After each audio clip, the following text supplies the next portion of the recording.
চালের দাম ঊর্ধ্বমুখী, ফলে বাঙালির হেসেলে চিন্তার ভাঁজ। অধিকাংশ চালেই কেজি প্রতি প্রায় 10 টাকা করে দাম বেড়েছে, মানছেন বিক্রেতারাই। মিনিকিট চাল, যেটা 31শে জানুয়ারি ছিল 40 টাকা, তা 13ই ফেব্রুয়ারি হয়েছে 50 টাকা। 8ই মার্চ সেই চালেরই দাম বেড়ে হয়েছে 58 টাকা।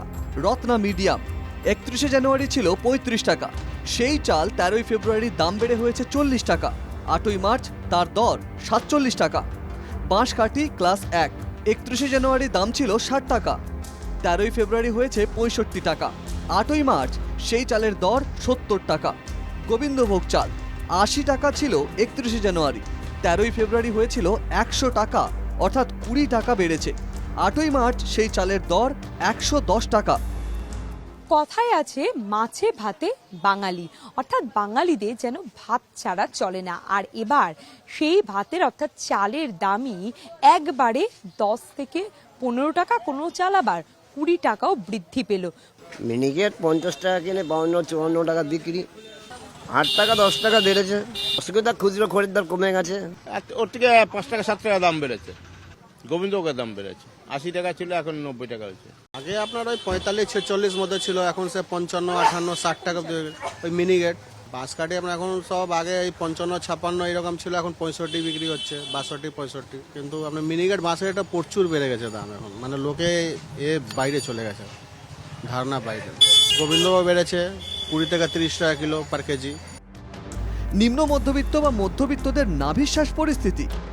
তারা দেখো প্রাইভেট ফার্মে কাজ করে, তাদের তো সত্যি খুব অসুবিধা। তাদের তো মায়না বাড়ছে না, তাদের তো এইভাবেই চলতে হচ্ছে, খুবই অসুবিধা হয়ে যাচ্ছে। বেড়েই তো চলছে, এখন আরোই তো বেড়ে যাচ্ছে, এখন অনেক বেড়ে গেছে, যেখানে 200 টাকা প্যাকেটে হয়ে গেছে, এখন বেশি বেড়ে গেছে।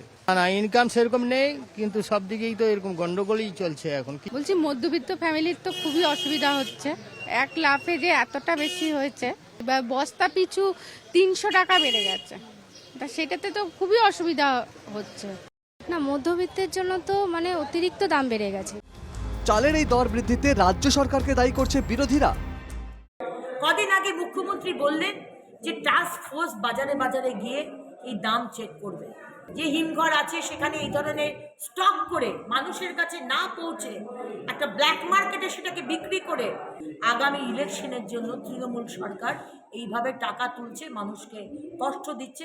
চাল, ডাল, তেল, দুধ কিনা বাড়ছে, ইলেকট্রিক, সমস্ত দ্রব্যমূল্য মানুষের মেয়েদের নাগালের বাইরে চলে যাচ্ছে। এর বিরুদ্ধে আমাদের লড়তে হবে, দুই সরকারই ব্যর্থ। চালের দর বৃদ্ধিতে বিজেপিকে দায়ী করছে রাজ্যের শাসক দল।